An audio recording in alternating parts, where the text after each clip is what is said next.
Doutor Silvio Mendes, falei aqui, mas ele está ouvindo. E vendo, viu? Está aqui do lado. Ó. Vamos mostrar aqui o doutor Silvio Mendes, que é o nosso convidado de hoje. Doutor Silvio, muito obrigado pela presença, um prazer recebê-lo aqui. Obrigado pelo convite, Douglas Cordeiro. Ao James, que leva a imagem da TV O Dia para longe. Inclusive, fez aí uma consulta. Eu continuo médico, é o que eu sou. Exatamente. Então, e me dá muito prazer. O senhor é a pessoa mais indicada no estado que ele está atualmente. O senhor é mais indicado. Doutor Silvio Mendes, tem tanto assunto para a gente conversar sobre sucessão municipal. Alguns o senhor já falou, obviamente, mas está falando para a audiência da TV O Dia, que o senhor sabe, agora no canal 9.1, começando o processo de expansão para o interior do estado também. E a gente teve recentemente, começando do fato mais recente, nós já tínhamos registrado a adesão da deputada estadual Bárbara do Firmino, o senhor também já havia falado sobre o assunto, da família basicamente toda. Tivemos a adesão agora de Luciano Nunes, o que tem gerado uma polêmica no PSDB, o seu antigo partido, aliás, o partido que o senhor sempre declara que seu partido do seu coração, que o senhor militou a maior parte da sua história política. Como é que o senhor tem analisado e tem avaliado essas movimentações em torno de nomes que, em tese, estariam ao lado do senhor? Douglas, eu estou aqui à disposição sua para você perguntar o que você quiser, com a liberdade que a imprensa deve ter, e só com liberdade você leva a informação respeitando a população. Eu só entendo jornalismo assim. Qualquer outro motivo de comportamento que não seja desse princípio não merece ser chamado de jornalismo, não é? Então, que a população tem o direito de escutar os fatos como eles acontecem e, naturalmente, cada um dar sua opinião, fazer seu juízo de valor. E eu vou te pedir para não responder essa pergunta. Ótimo. Mas eu vou explicar para não ficar dúvida. Não pode ter dúvida. São pessoas que tiveram uma relação antiga, de décadas, relações pessoais, familiares, políticas, de gestão, e num determinado momento, por alguns motivos, alguns eu sei, mas não vale a pena estar aqui declinando, mas decidiram, e aí é preciso respeitar, por mais que ele não se diga realmente o motivo que fizeram tomar essa decisão, foram por outro caminho, mudando todo um discurso, toda uma vida de afirmações, de críticas, mas agora mudou. Provavelmente os motivos não mudaram, mudaram as pessoas, mas não me cabe aqui fazer crítica. Falando sobre o seu vice, o seu futuro vice, o senhor tem dito que as pesquisas de opinião vão ajudar nessa escolha, ouvindo a população, o que a população acha, qual seria o vice ideal, mas nós temos 3 nomes que são ventilados com mais frequência.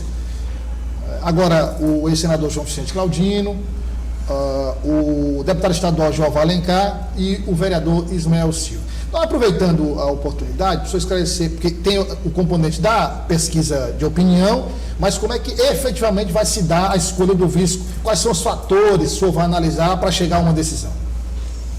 Bom, a gente conversava aqui com a matéria do Eleazar, essa história de a cada eleição se muda regras, não é? Então, por exemplo, fica confuso para a população saber se o voto dele, o meu voto vale mais ou menos do que o seu. Eu acho que voto é igual, quem quer que seja. É um momento pleno da democracia onde todos têm o mesmo direito. Então, eu pessoalmente acho que deveria ser eleito quem tiver mais voto, quem tiver mais gente confiando no seu nome. Independente de coligação, partido, o que for. Não. Agora, essas regras são nascidas no Congresso Nacional, que naturalmente eles votam aquele que é conveniente. Então, como é que eu posso explicar que você teve mais voto do que eu, teve mais gente que confiasse em você do que em mim, e aí quem assume sou eu, por essas regras que nem sempre a gente entende bem. Então, essa novidade das sobras daquele que passou, elegeu um candidato a vereador, e o que sobrou vai obedecer uma ordem de votação. Eu acho que é absolutamente justa. deve entrar, deve ser eleito quem mais tiver votos. Ponto. Isso devia ser uma lei permanente para todas as eleições. Quanto à questão do vice, nós vivemos uns tempos diferentes.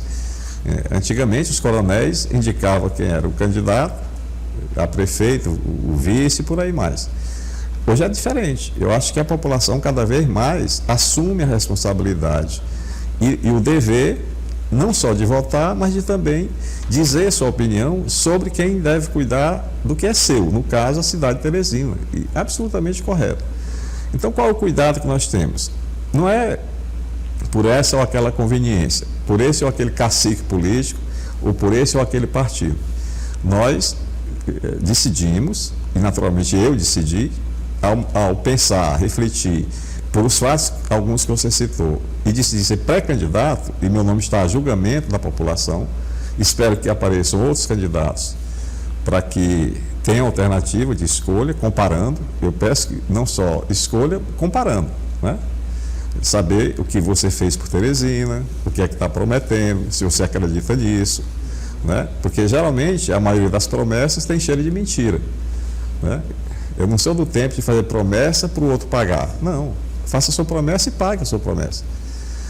Então, qual é o critério para a gente escolher o nome de um homem ou de uma mulher que possa compor uma chapa? Eu sou pré-candidato e, naturalmente, os nomes que você citou, como João Vicente e o deputado Jeová Alencar, o vereador Ismael Silva. O Ismael, um grande nome, professor, advogado, mora lá na Codipe, e um personagem importante.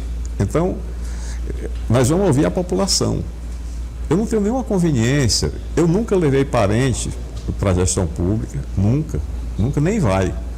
É preciso dar oportunidade a todos.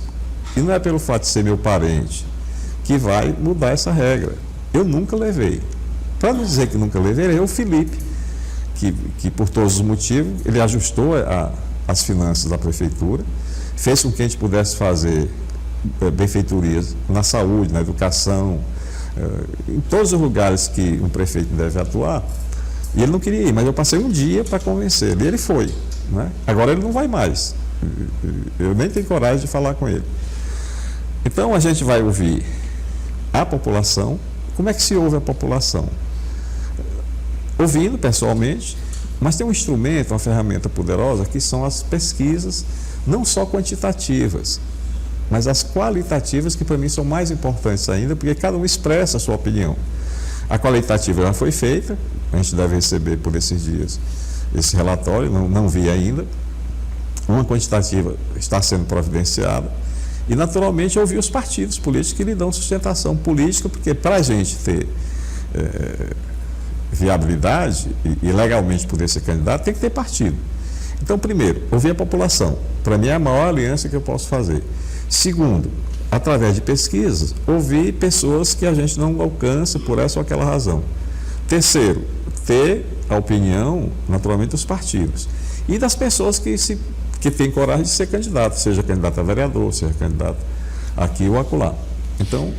Mas essa conversa, doutor Silvio, o senhor acabou de falar, não, vamos conversar também com os partidos que estão na base. Como é que vai ser essa combinação? Quer dizer, mostrar o resultado da pesquisa, sim, e dizer, olha, o resultado foi esse aqui, sim. E o fator principal é o resultado da pesquisa. Também, é um deles. Né? E aí se refere à população, que para mim é a mais importante. Os nomes que você citou, todos são dignos, né? Todos são dignos. Sou admirador do Ismael, pela sua trajetória, amigos, já fomos aliados. Eu fui prefeito com indicação do João Vicente, que era o presidente do PTB, com o Elmano. Fomos para a reeleição, o Elmano foi naturalmente, não podia ser diferente.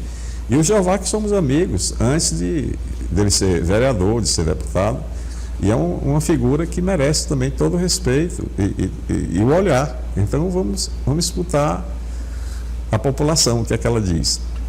Mas, basicamente, as opções estão dentro do... Tem outros nomes, tem o Aloysio Sampaio, um vereador. Presidente do Progressista de Teresina. Isso, exatamente. E outros nomes podem compor. Doutor Silvio, no caso da chapa proporcional do União Brasil, o senhor tem dito que, diferente da eleição passada, quando o União Brasil não lançou chapa proporcional, esse ano o partido vai deixar proporcional com nomes competitivos. Disseram primeiro que eu não era pré-candidato, sou. E vou em frente, não tenha dúvida disso. Mas muitos boatos até agora dizem que eu não sou. Eu sou. Mas até agora? Recente tudo isso está na rua aí já. Sim, mas adversário conta mentira para você desqualificar. Mas eu não sou acostumado a mentir, a enganar, a roubar. Eu ando na rua sem olhar para trás, em qualquer lugar de Teresina. Então, quero continuar assim. Então, disseram que eu não era candidato, sou. Disseram que a população não lembrava de mim. Estamos à frente de todas as pesquisas, até aquelas que a gente desconfia que tem alguma manipulação. Não estou preocupado com isso. Terceiro, que a gente não teria uma chapa proporcional. Douglas, nós temos uma chapa de pessoas simples, da população, e tem mais gente querendo do que vaga que a lei permite. Então, essa preocupação está resolvida. Mas tem um componente que o senhor, inclusive, já demonstrou preocupação nessa questão da formação das chapas proporcionais, que é a possibilidade da federação. Quer dizer, o senhor até se manifestou, do ponto de vista proporcional, contra, porque haveria um prejuízo para o União Brasil, porque quando se tem uma federação, as 30 vagas são divididas pelos partidos que compõem a federação. Pelo que o senhor tem conversado com os integrantes das outras siglas, porque são republicanos, União Brasil e progressistas. Pelo que o senhor tem conversado também com a direção do União Brasil em Brasília, existe a possibilidade real de acontecer ainda para este pleito? A corte chamada Brasília é pródiga em criar dificuldades ou problemas e também soluções, porque tudo vem de lá para cá, cima a baixo. Então, por exemplo, hoje, nesse momento, está ocorrendo a eleição da direção do Diretório Nacional da União Brasil. Eu não fui, eu acho que a decisão que for para lá, cabe a gente seguir aqui. Quem foi o presidente, o Marcos Elva está lá, acabei de falar com ele, termina essa eleição, está tendo muitos problemas, porque a história do poder e do dinheiro é impressionante, é um negócio que transforma as pessoas. Como eu não tenho essa vaidade, nem saudade de poder, eu estou aqui para servir a Teresina. É a única razão que me fez voltar a uma atividade política. Única e exclusivamente trabalhar pela cidade que eu quero bem, que me deu profissionalmente tudo que eu tenho. E eu sou grato, portanto, quando a gente é grato, a gente devolve a gratidão. É assim que eu sempre fiz. Tem esse problema, essa possibilidade de haver federação, quer dizer, a junção de 2 ou 3 partidos. O Brasil, que já tem mais de 30 partidos, né, era bom que diminuísse muito. Então, isso poderá acontecer, sim. Se acontecer essa federação, que seria do União Brasil, progressistas e republicanos, para a gente dificulta mais um pouco, porque a gente, em vez de ter 1 ou 2, 3 chapas, 4, você vai ter só uma. Porque eles funcionam como um partido e cada partido só pode ter 30 candidatos numa chapa. Então, para nós não seria bom. Mas quem sou eu para estar gritando? Não. A regra que foi estabelecida, a gente cumpre. Agora, se prejudica do ponto de vista proporcional, do ponto de vista majoritário, ajuda, né? Porque a gente tem hoje essa polêmica em torno do Republicanos. Sim. Quem fica com a presidência do partido no Piauí, Jeová Alencar ou doutor Pessoa? Se, no final desse impasse, prevalecer Jeová Alencar e havendo a federação, o Republicanos estaria no seu palanque, no palanque do senhor na próxima eleição, e Jeová Alencar precisaria sair do partido, no caso de uma futura composição, se viesse a acontecer, seria mais um nome somando no seu palanque. Então, se tem um prejuízo proporcional de um lado, mas majoritário tem essa ajuda. Não tem formal, mal, né? Não tem mal que não traga bem. Então, vamos lá. O Republicanos tem problema? Sim, em todo lugar tem, né? Então, qual é a disputa que me traz a conhecimento a imprensa? É que lá no Republicanos tem uma pendência a ser resolvida entre o prefeito atual e o deputado Jeová Alencar. Como é que vai ser resolvido? Não sei, né? No caso do prefeito, eu tenho dificuldades, porque nós somos adversários civilizados, mas somos adversários. Quem botou o prefeito lá foi o PT, que agora refuga, mas foi o PT que colocou, não é? Não foi? Está bem perto. Foi o PT e foi o MDB do vice-governador. Foram os dois que colocaram, criaram um personagem, ele incorporou, e a população, querendo mudar, mudou. Só que mudou para pior pelo que a gente escuta. Seja na limpeza pública, a cidade está suja, mas gasta 21 milhões por mês. A saúde está aí, aos bagaços, sem ter remédio, sem... O HUT não tem na UTI medicação contra convulsão, antibióticos e tal. A população reclama, com direito. A educação, Douglas, a educação foi a maior obra nossa. Para mim não foi a ponte estaiada que nós fizemos, não foi o shopping da cidade que nós fizemos, não foi o HUT que ele vai ter que ser ampliado, e se eu construir até aí, eu posso, e já foi feito assim, planejado para subir, para poder evitar pessoas nos corredores. Só um parênteses, eu só falando da HUT, é importante, quer dizer, baseado na demanda de hoje, já há uma necessidade de mais um piso. Porque quando nós fizemos o HUT, que abrimos, o que foi que o governo do Estado, do PT, fez? Fechou o pronto-socorro do HGV. Nós abrimos o HUT e o PT fechou o pronto-socorro do HGV.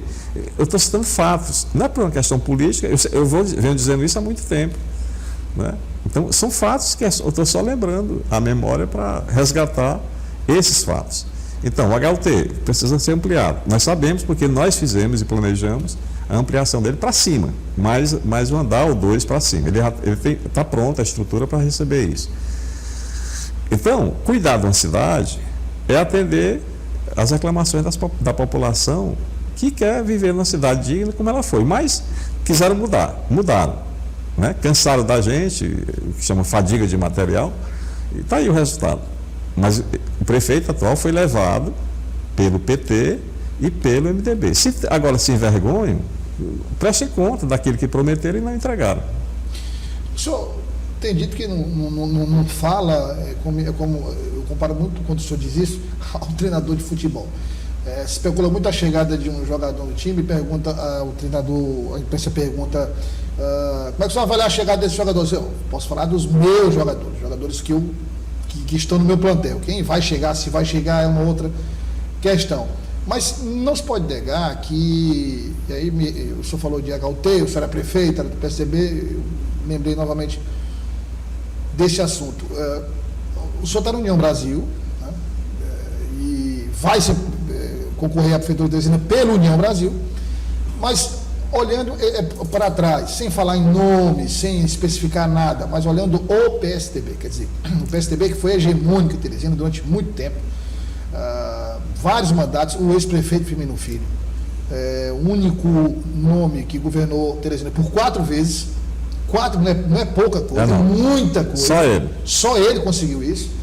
E quando o senhor olha hoje a situação deste PSDB dividido, que não conseguiu lançar chapa de deputados na eleição passada e que está, digamos, implodindo por conta desse impasse. Esse partido que o senhor quer tanto bem e militou durante todo esse tempo, sem citar nome, sem nada, como é que o senhor vê a situação hoje da Signa?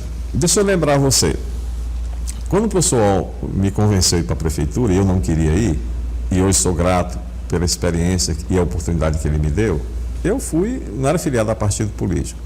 Lá na frente, por exclusão, o Firmino terminou chegando ao meu nome. Era um 7, se eu não me engano. 7, exatamente, 7. Ao meu nome para ser candidato a prefeito. Eu não queria também, mas fui convencido e fui. Mas a gente precisa decidir ser, porque para você ser candidato e ser prefeito, modéstia à parte, precisa ter coragem, é preciso largar seus interesses pessoais e se dedicar à cidade. E foi feito assim. Né? Nunca levei parente, como eu disse, fizemos uma equipe do que há de melhor e cuidamos da cidade. Lembro que nós deixamos a prefeitura com 92% de aprovação da gestão. E eu fui reeleito com 70 e poucos votos de cada 100 dos teresinenses. Portanto, eu me senti honrado e aprovado por uma população que eu me dediquei e servi. Então, fomos reconhecidos. Num determinado dia, o Firmino me chamou, querendo preparar a sua candidatura a governador do estado. O PSDB sempre foi um partido da capital e a sugestão dele é que a gente fosse para o PP, para o Progressistas. Eu disse, olha, Para mim, tanto faz aqui como lá, não vai fazer diferença. Seria uma estratégia. Né? Sim, para poder ter uma presença no interior. E ele disse, olha, eu acho que você está certo. Você não deve ir, você é prefeito, é o maior líder, fica aqui e nós vamos. Não vai mudar meu pensamento nem meus princípios. E nós fomos. Quando teve a campanha para o governo do Estado, eu estou lembrando a sua memória, que o deputado Luciano se candidatou a governador, o que foi que eu fiz? Eu fui ao Progressistas, disse que não seria aliado do PT, por questões de olhar e de procedimentos diferentes, de gestão diferente. Sempre foi assim. Tenho relações boas pessoais com muitos, mas eu fui para o PSDB, voltei. A minha casa de residência foi o comitê do deputado Luciano. Fui para a campanha, caminhamos, viajamos e deu no que deu. Então, quando eu fui dizer que queria voltar ao PSDB, a porta foi fechada. Foi fechado? Foi fechado. O presidente, o deputado Luciano, disse que não, que eu devia ficar por lá mesmo e tal. Mas o senhor quis voltar para o PSDB após aquela eleição? Sim, sim. E eu também não fui discutir, tudo bem, não tem problema. Não tem problema. Voltei para o PP, de onde eu tinha saído, para apoiá-lo. Esse fato o senhor não tinha revelado ainda, senhor. Já disse eu isso. Não lembro, mas foi então, muito bem... Tá, eu não tenho nada para... Mas foi dado uma justificativa, doutor Silvio, o senhor não votar, só como nome histórico? Não precisa justificar, não sei, eu até acho, mas não vou, não cabe aqui. Aí o senhor recuou, então? Claro, também fiquei no meu lugar. Aí um dia eu fui chamado pela União Brasil. Por que União Brasil? Não conhecia a direção nacional. Fui chamado porque existia um conflito do ex-senador, ex-deputado Heráclito Fortes com o senador Ciro Nogueira. Tentaram, o Ciro tentou, mas não foi possível, então tinha um... E você lembra que o partido foi uma junção do PSL com o DEM, que era do... Então, me chamaram para eu assumir o partido aqui, a presidência estadual. Eu disse que não. Eu nunca quis ser dirigente partidário, eu nunca interferi nem na Câmara quando eu fui prefeito. Eu acho que cada um deve cumprir com seu dever e sua missão. Não quis. Insistiram tanto, disse, olha, o teu nome é o único que não vai criar problema entre o Heráclito e o Ciro. Disse, bom, se for desse jeito, então eu aceito numa condição, que o meu vice assuma de fato a gestão do partido. Eu não gosto disso. E eu gosto de fazer o que eu gosto, para poder tentar fazer bem feito. E foi assim que aconteceu. O Marcos Elvas é o presidente, aí depois a gente passou isso, superou essa fase, o Marcos Elvas é o presidente estadual. Quando foi essa história do presidente municipal, que foi um acordo lá atrás, com uma pessoa que fala pelo senador Heráclito Fortes, que foi para a administração do doutor Pessoa, esteve na casa dizendo que ia fazer isso, aquilo, não tenho nada, se faça o jeito que você quiser. Mas quando fez diferente, ora, o partido é adversário da gestão municipal. Essa pessoa que foi conversar com o senhor não relatou esse desejo de integrar a gestão atual? Disse não. Disse não. E a decisão de integrar veio depois? Veio depois. Não é engraçado? Às vezes eu me divirto com essas coisas. Como se a gente pudesse enganar indefinidamente o outro. E foi. Aí foi feito de uma maneira errada. Houve uma decisão partidária da executiva mudando isso. E para não ter ruído, não ter confusão maior, eu mais uma vez aceitei comandar o partido. Mas isso não me dá prazer, não. Eu prefiro até não ser. Agora, essa questão do União Brasil, que, como o senhor disse, foi pacificada, e a relação que foi estabelecida com progressistas, continua firme essa parceria desde a eleição passada? Continua... Sim, continua. Eu sou leal, eu sou grato, eu sou previsível. Você nunca vai me ver sendo ingrato àquele que me ajudou. Nunca. Nunca. Desde criança eu tenho esse princípio. Eu aprendi na minha casa e não farei. Não farei tomarei nenhuma atitude, por conveniência minha, que venha desonrar um conceito que eu construí ao longo da minha vida. Isso não vai acontecer. O senhor falou em campanha de comparação. É esse tom que o senhor pretende Porque os outros candidatos, cada um age da forma que acha que é correta. No seu caso específico, o tom da sua campanha será esse tom de comparação de gestões? Sim, sim. Veja só, nós queremos tratar de uma eleição sobre Teresina. Essa é a missão que se aproxima essa decisão. A única razão que me fez votar chama-se Teresina. É isso que eu quero discutir. Acho que deve ter muitos candidatos para poder dar oportunidade à população de escolher. Eleição é sinônimo de escolha. Então eu vou escolher aquele que eu confiar, entregar a minha cidade, entregar aquilo que me pertence a uma pessoa que eu vou fazer comparação, obrigatoriamente, necessariamente. Tem os que vendem seu voto? Tem. Por essa ou aquela razão, por necessidade, né? Para botar comida na mesa, tem. Lembrando que na semana que entra não tem mais esse tipo de favor, né? Então, assim, eu acho que para eu escolher é como você entra numa loja, é como você vai no supermercado. Você compara preço, qualidade, aquilo que você quer. Então, eu acho que para eu escolher um voto para me trazer surpresa boa ou ruim, eu vou ter que fazer um esforço e comparar, né? Todos, que história você tem com Teresina, o que foi que você fez nas gestões públicas que você ocupou aqui ou acolá, o que foi que você fez pelas pessoas. Obrigatoriamente. Eu vou ter que prestar conta, aliás, eu sempre prestei conta do dinheiro. Dinheiro para mim não é mais do que uma ferramenta de fazer o que precisa. Vou lembrar novamente, durante toda a gestão, nós mandamos para todas as casas de Teresina, tudo que a gente fez, nós fizemos mais de 3.000 obras em Teresina, nesse período, e mandamos a prestação de conta, dizendo o que foi feito, o valor e o local. Das mais de 3.000, só teve uma reclamação, e essa é uma forma de você controlar, de você fiscalizar. Só teve um caso de um cidadão lá de Seu Arco Verde, que mandou dizer que aquela rua não tinha sido calçada como estava registrado.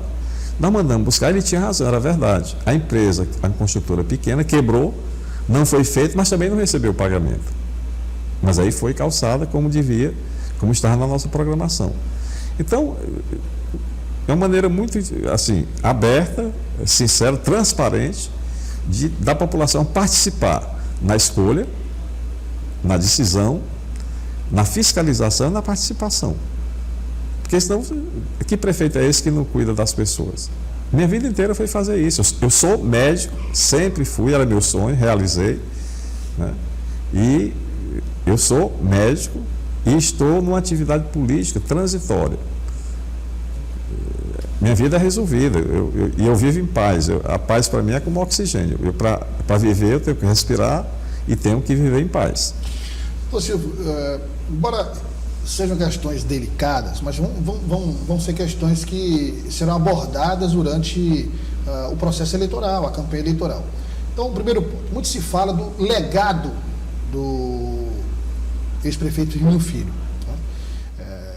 Quem pode falar mais sobre esse legado? Fala-se até de quem é esse legado. Inicialmente, esse legado é do próprio ex-prefeito Firmino Filho, com os técnicos, enfim, as equipes que trabalharam com ele. E o senhor, de todos, foi mais próximo dele, tanto do ponto de vista administrativo, pessoal também.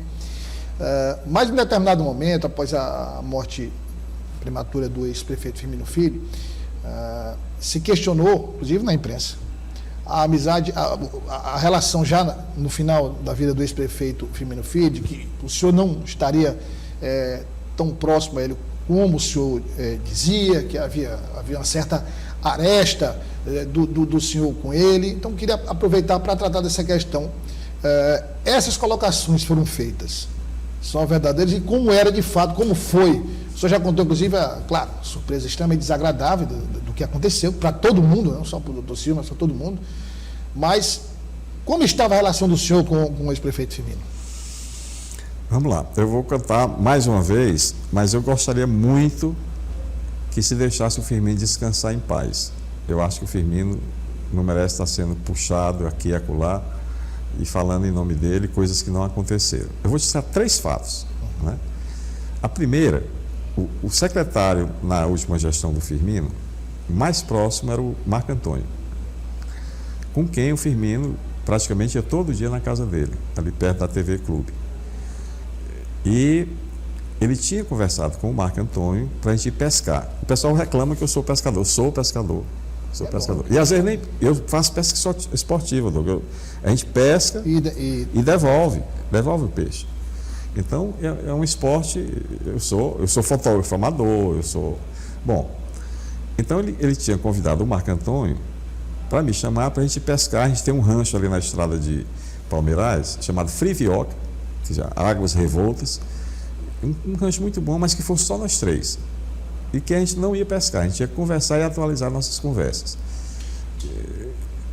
E poucos dias depois ele partiu. Esse é um fato, tá certo? É um fato. Não tinha mensagem? Não tinha mensagem não. Foi numa visita ao Marco e ele me disse, eu concordei, né, e íamos, não é? O segundo fato, a gente tinha uma relação muito sincera. O Firmino era muito incisivo, ele era brilhante, um estrategista, gostava muito de política, ele se transformava quando estava num palanque, discussando, ele parecia que dizia um espírito nele. Então, brilhante.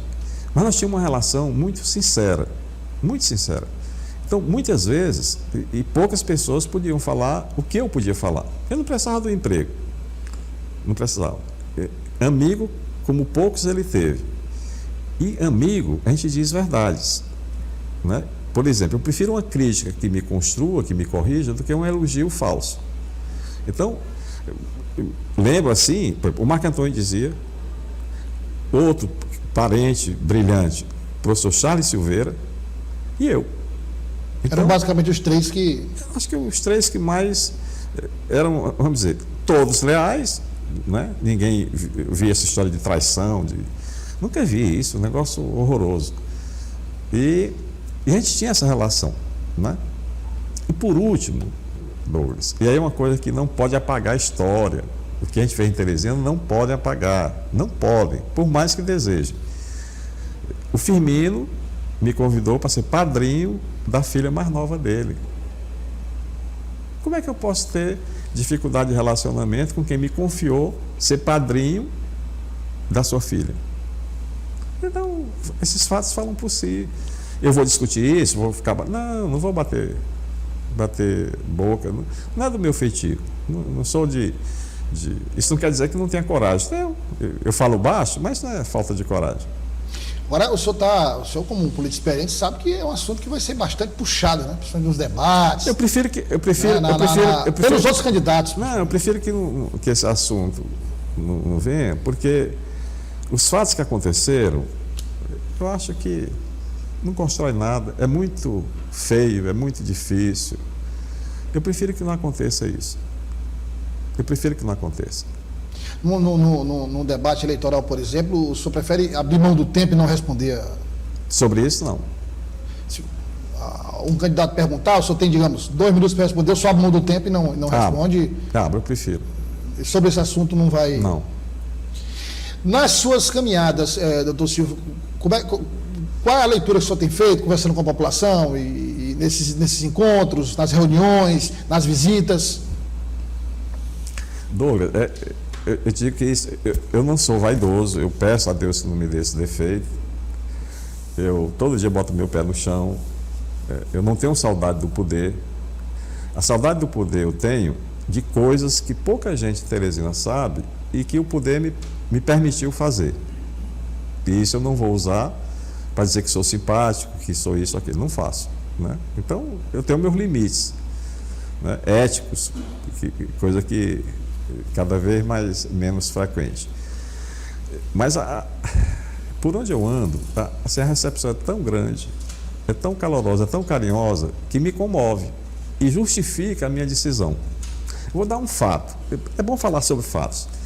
A gente começou visitando os mercados, e lá no mercado do Disseu, eu já vindo embora, e deu vontade de tomar um café, e tinha uma mesinha pequena, e eu fui tomar um café. E a senhora que estava no café botou a mão na cabeça, Ele disse, mas como é que você vem assim, sem avisar, não sei o que? Eu disse, não, eu quero só um cafezinho. E ela espontaneamente disse, olha, essa banca aqui vem da minha mãe. Quiseram me tirar e o senhor não deixou. E ela passou para mim. E é daqui que eu tenho o sustento da minha família. É aqui que eu tiro o sustento da minha família. Olha só, isso é o que o poder te permite. E aí o Hélio pegou esse flagrante e fez um vídeo e publicou aí nas redes sociais, né? Que eu estou aprendendo ainda. Não é fácil não, doutor. Batendo cabeça não é fácil não. Não. Tu sabe quantas pessoas visualizaram esse vídeo? Aparentemente, para mim tem, de lembrar um fato que me veio à memória pela declaração dela. Sabe quantos? 625 mil. É muita gente. Mil visualizados. Teresina tem 850 mil habitantes aproximadamente. Cuntimon, 1 milhão de pessoas. Então, veja só, as pessoas precisam acreditar, ter esperança, elas precisam acreditar nas pessoas, é preciso acreditar na classe política, porque diz, não quero saber de política. Sim, mas você acorda e dorme com a política interferindo na tua vida, seja no preço da energia, da água, né? Da passagem do ônibus que não tem, do lixo que está na sua rua. Isso é política, é política. E todo ser é político, no trabalho, na escola, seja onde for. Então, Silvio, muito obrigado pela sua presença. E o nosso diretor executivo, Sérgio Miranda, inclusive já tem programado algumas reuniões com a equipe já para discutir o processo eleitoral, porque o sistema de comunicação vai fazer uma cobertura com muita antecedência, mas não falando especificamente de política, falando de saúde, do município, educação, falando de legislação eleitoral, uma espécie de preparação do eleitor, para quando a gente chegar realmente no período de política, discutir o assunto. Então, vai ser mais uma cobertura antecipada de muita informação e de muito esclarecimento. E o senhor está convidado a retornar. Sobre a cidade. Eu já aceitei. Na chegada ele já me comunicou isso. Eu já aceitei, pode chamar. Não precisa nem mandar a pauta. Cadê o Jambo foi dizer que o doutor Silvio não tinha voltado aqui. Não, o doutor Silvio abandonou. Não, o doutor Silvio está aqui, rapaz. Ofereceu atendimento de domicílio, ele saiu. Foi para onde? Depois o doutor Silvio vai pegar o telefone para poder fazer o atendimento a ele. Passar. Tá aí, viu, doutor Silvio? Passar a localização para. Você fazer um diagnóstico dele lá. Doutor Silvio, obrigado. Prazer recebê-lo aqui. Obrigado ao Sistema Dia, obrigado a todos. Sempre à sua disposição. Mesmo jeito, obrigado, prazer recebê-lo aqui.